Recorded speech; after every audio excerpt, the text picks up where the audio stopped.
57 of 101, this video is about healing. Today's video is going to be a little bit more informal because I want to mix my main points also with a little bit of a story about my healing process. I want everyone to know that your body is made to heal. When you cut your arm, it heals. When you break any limb or bone, it heals. When you get sick, you get better. But your body can't heal if it's continuously under attack.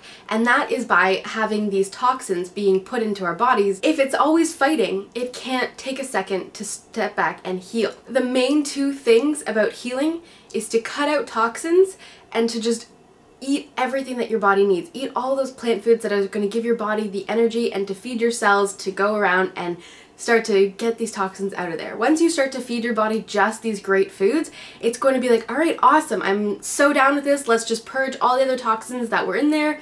We don't want those. Having lots of antioxidants is really great for helping just to clear out toxins, as well as just as many plants as humanly possible. That mentality, cutting out toxins and just eating plants, it definitely sounds a little bit dreamy because I don't think anybody would ever be able to just do that perfectly cut cold turkey the next day.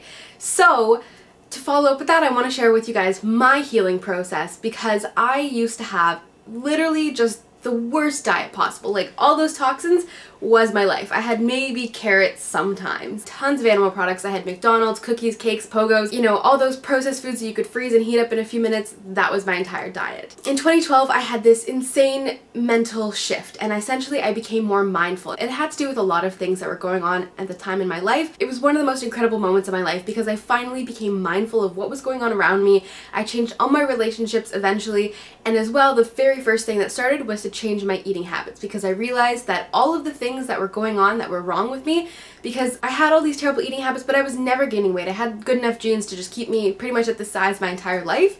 However, I had a lot of health issues. I had headaches constantly. I was always sick. I hated getting up in the morning. It was the worst experience ever. When I hit puberty, even before I hit puberty, I had terrible acne and it just got worse and worse, and eventually I even had to go on Accutane to get rid of it. And so I was just recovering from a lot of things, a lot of antibiotics, a lot of pills that I had taken to get over these sicknesses. There was just a lot going on and I always felt really not great. Sometimes I'd have spouts of energy, but really I was totally unreliable and that could crash at any second and then I'd just be out. That's not healthy. And so in 2012 I realized, hey, all that is because of all the shit that I'm eating. So I should change that shit. And for me, it was not just like a cutting out overnight and then going healthy. That's unrealistic, I think, personally, especially when you live in a world where everybody around you is eating the exact same things and they're totally fine with it. I mean, I know my parents were kind of like, all right, you should start eating a little bit healthier. And besides that, all of my friends would go to McDonald's. That's where we would go and hang out. It was just so much the norm that it was really hard to just cut that out because I had known this for so long. And now it was like introducing myself to this new thing. No one was helping me with this. I was doing this entirely on my own. My parents didn't really know a whole lot about nutrition, just the fact that, you should eat more vegetables essentially, and not eat a whole lot of junk food. But beyond that, I was pretty much on my own. I had the internet as my best friend.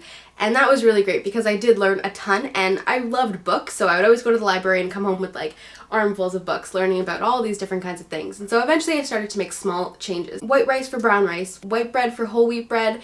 I started to incorporate more vegetables, I started to eat more smoothies, drink more water, eat more fruit, just these small little changes, and I started to go to the gym more. And it was just those small changes that really helped me finally get to a place where I could say, yeah, I'm healthy. And then about a year later, in March of 2013, I discovered this idea for a company about healthy living that was inspired by my transition to healthy living, and I ran with it. A couple months into my research, I read this book called Skinny Bitch, and I remember this so vividly, reading this book, because all the other books were just about health in general and business and marketing and all these kind of things, but this book, it was a small little book, and I remember reading the first few pages and it was all about, if you want to be healthy, you gotta go vegan. And I was like, all right, vegan, okay, let's be real here, that's crazy. So I kept reading. I thought this was actually really informative, and it was so eye-opening how honest and how no bullshit this book was. They had accounts of people who used to work in a slaughterhouse telling them about all of the things that they've seen and all of these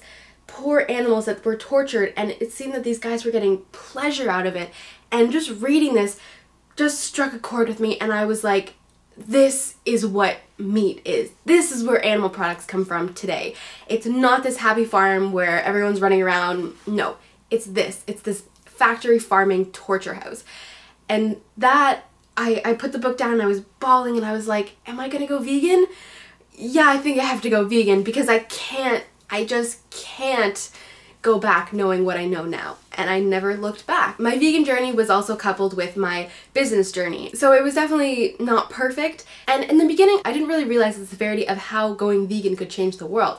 I was just like, okay, I'm gonna go vegan because I think it's best for my health. I don't want to support this kind of factory farming business. But I never really shared it with anybody. I was never like, oh, everyone else should go vegan too, because I didn't want to push that on anybody else. So I just kind of was doing it for myself. So it was a slow process, and because there was absolutely no support from anybody in my community, in my world, nothing. Everyone was like, what the fuck is vegan? Just not. There was no support, so it was definitely hard. There was definitely times where people would be like, oh, it's just cheese, like, can't you just have the cheese? And I would be like, oh, fine. So yeah, I definitely had cheese. Like, for the first year, I was not perfect in any way. I did not just cut and go cold turkey because, you know, I had definitely made that connection, but it was really easy to slip back into a world where I hadn't made that connection because that's the world that I was living in. That happened for about a year or so, and so, yeah.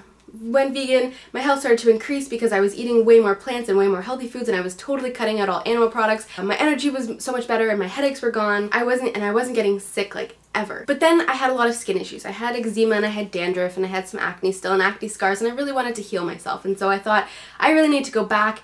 You know, these 16 years of eating shit, I need to erase that. I need to figure out how to cleanse my body really, really deeply from this. And so I went to a naturopath and I walked away with this thing called an elimination diet. You eat a very hypoallergenic diet for about 3 weeks or so. And the idea behind this is if you eat a food that your body has an intolerance to without knowing it, your body has kind of built up this tolerance against these foods, and so you may not feel that kind of allergic reaction, even if it's really mild, like an upset stomach or even kind of skin issues. You might not feel that until a couple hours later, up to a few days later, and so it's really hard to pinpoint what caused that thing. The elimination diet kind of wipes your body of all tolerances, and so that when you eat this food, you're either just going to feel fine, but if you have an intolerance to it, you're going to feel that effects immediately, so you can easily pinpoint what's going on. And I remember doing this, and yeah, it helped me a little bit. I was able to kind of cut out like melons that seemed to have a little bit of a reaction with me, but other than that, I was like, not really a whole lot. And I still had the eczema and the acne afterwards. At that point, I was in my business and I was like, you know what, it's fine, I'm just gonna keep going, and diet started to decline for sure. I stopped going to the gym, and now I was in college and I was doing this business, and there was just a million things going on all the time. And I was like, you know what, as long as I'm vegan, it's fine. I'll have vegan junk food, I don't care, as long as it's just quick and easy for me to eat throughout the entire college experience, I'd say. And then in 2015, when I was graduating college, I was like, all right, I'm done college, I'm doing this business, but now I have a lot of time to focus on my health. My health has to be #1 priority. I can't let it slip like that because my brain gets so fogged and I start to feel tired and I'm not getting a lot of work done. I remember at the end of 2015, just around when I was graduating, I went to go see this naturopath who gave me some information, but she mentioned this one thing called Candida and said that I had a lot of Candida in my body, and I didn't really know what that even meant, and she kind of explained it, but it just didn't click with me. But a few months later, my mom was commenting that I had like white stuff on my tongue, which was a lot more. I'm pretty good now. And I had no idea what that meant. She said, oh, it's some kind of fungal infection, which scared the shit out of me. I was like, what do you mean I have a fungal infection? I didn't really know what to do about that, but then on Facebook I actually saw this article and it said what your tongue health means to you, and one of them was like, if you have that white stuff, it means you have an overgrowth of Candida. And I was like, oh shit, that was what that doctor was mentioning. Alright, Candida, I'm gonna look into this. And so Candida was what I had, which was what was plaguing me for so long. Candida is something that's way more common than you may think, even if you've never heard of it before, and it is essentially a yeast that lives inside of everybody, and you've got about 15% bad bacteria, and the Candida is one of those, and you've got 85% good bacteria that does a whole shit ton of stuff in your body, but also helps to keep that 15% at 15%.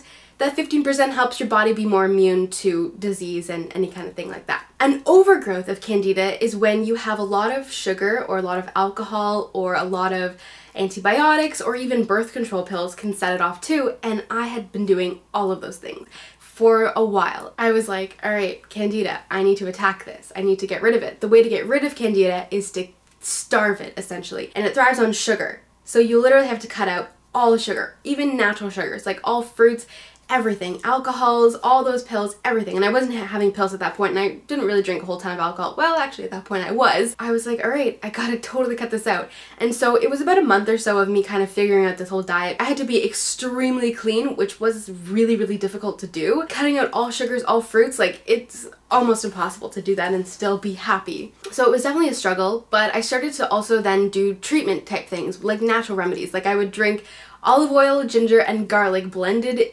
in just that, and I would drink that, which was disgusting, but you just chug it and you're good. And then I found this like anti-candida kit, which had antifungals in it, it had probiotics, and it had psyllium husk, which is just like the heaviest fiber you can get, and also charcoal. So I started to do these treatments along with my really, really clean diet.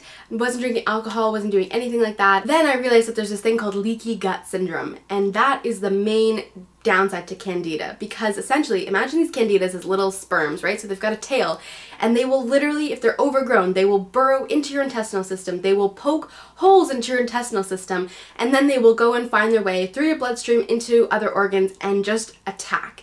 And essentially they're just slowly eating away at these organs, and that I was just like, holy shit, that's happening inside of me right now. The first thing was to completely heal my gut, because no matter what I was putting in, if I had this leaky gut syndrome, it was going to cause me bloating and upset stomach and just all of these terrible things. Cabbage has this vitamin in it called glutamine. Glutamine is incredible for healing your intestinal lining, and so essentially I just blended cabbage and water, and for 2 days I had that and water and tea and vegetable broth for 2 days. That's all I had, because I needed to just reset my body essentially. And then I'm pretty sure it was healed. I can't say for sure, but then I would slowly start to reintroduce foods. But the thing is, my eczema is completely gone. My dandruff is there a tiny bit, but I think that's because the candida really like attacked my head. But essentially, like, I had brain fog, I had fatigue, I had all of these things, and they were all coming from the candida. And then when I got rid of them, everything was gone. And it was incredible, and I started to slowly introduce my foods again. But the thing was is that now I'm in this place where I can't drink alcohol for a few reasons, but also because if I drink it, I get a hangover for like 3 days, because my body's just like, don't do that. Typically the only sugar I have now is fruit, and honestly I feel amazing. I feel so much more 100%. I feel my brain is so much more clear. I don't have any of these like terrible scabby bits on my arms.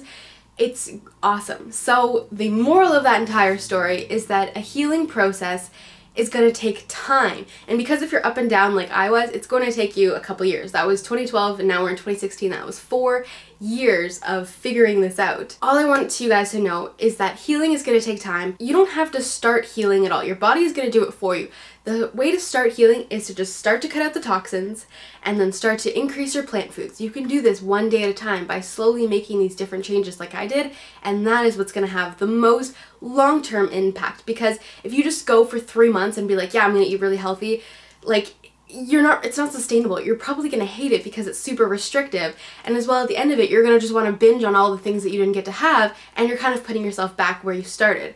So the best thing is to just stretch those 3 months over a year. All those little changes you would have made in 3 months, make those every single day. Strive for one little change every single day. Even if you don't make a change every single day, striving for that ideal is going to keep you on track. Healing is a different process for everybody. Final takeaway from here is that your body wants to heal. It wants to heal and be its best and do amazing things for you.